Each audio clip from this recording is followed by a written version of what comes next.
What's good, YouTube? Stormybman back with another Stormybman's brief. This time, we're going to talk about what a fighter sees in another.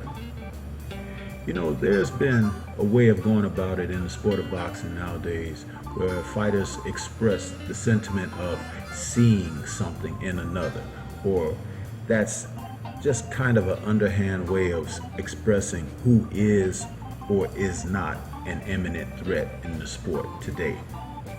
When a fighter proclaims to see something in another, a potential opponent, that means something that he can take advantage of, or something that is more of a threat than he may be willing to take on. Expressing this, it also brings doubt when you come to styles making fights. To have someone who has the ability that is a little bit different from what you offer or bring to the table is a great way of measuring yourself, how to overcome difficulties and adversity. This is not what guys like to do today. The guys of today like to have everything go their way, have the pay be correct, have the opponent be correct, have the environment be correct, you know, everything with the exception of just sliding out of bed for the competition. No, this is not how you set up yourself for legacy in the sport. This is not an acknowledgement of your potential greatness. This is not even an acknowledgement of your capability. Because when you do not have challenges in your life, if you haven't had any stumbling blocks or roadblocks or even detours, how can we measure what your potential, your true potential really is? I cannot consider one a complete fighter who avoids what may be difficult for them.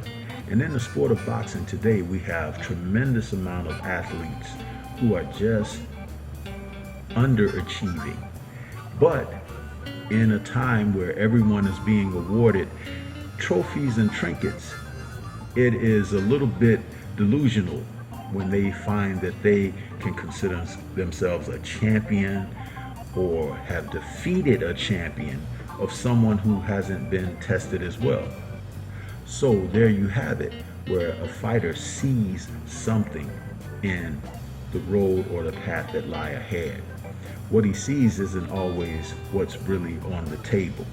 And if you take a look into the past where you've seen the real greats face adversity, a lot of them have suffered losses, a lot of them have been knocked down and stopped.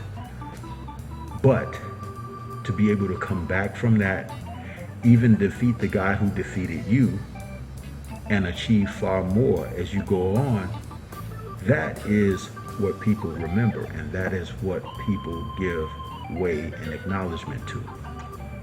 So when a fighter sees something, he needs to see the path that laid behind and see those guys from the past of how they were able to do it.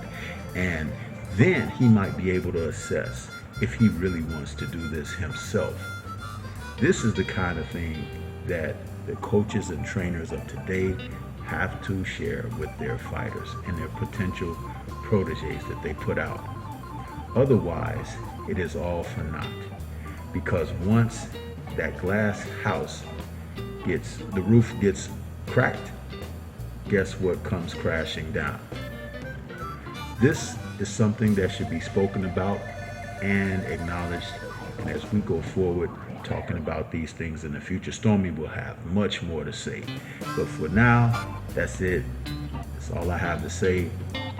When a fighter sees in another fighter, what will he do about it? Will he challenge himself? Will he challenge his opponent?